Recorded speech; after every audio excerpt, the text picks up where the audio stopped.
আজ 19শে সেপ্টেম্বর শুক্রবার। এখন বাজে বিকেল 5টা। মা নতুন কাপড়গুলো ভাঁজগুলো আমাকে দেখাচ্ছে, আমার কোনটা পছন্দ না পছন্দ জিজ্ঞাসা করে আবার সুন্দর করে ভাঁজ করে রেখে দিচ্ছে।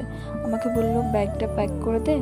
আমি বললাম ব্যাগ প্যাক করে কী করবে, তোমরা এত নতুন নতুন শাড়ি বের করেছো, কোথাও যাবে নাকি? তখন আমাকে বলল আমি কোথাও যাচ্ছি না, তোকে বিদায় করছি। আমি তো শুনেই অবাক, আমাকে আবার কোথায় বিদায় করবে তুমি? তখন বললো তুই আগে ব্যাগটা প্যাক কর, তারপরে বলছি।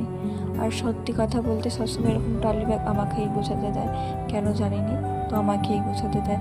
আমিও সুন্দর করে গুছিয়ে নিলাম, নতুন নতুন জামা শাড়ি দেখে আমারও বেশ ভালোই লাগলো। তারপরে বলছে তুই এক কাজ কর, সোনার জিনিস একটা পরে নে। সে আমি হাতের কানের ভেসলেট সব পরে আছি, আবার সোনার জিনিস বলছে তুই চেনটা পরে নে, চেনটা পরে নে। আমি সে চেন টেন পরে কোথায় যাবো? মা বললো ওই যে বললাম না তোকে বিদায় করবো।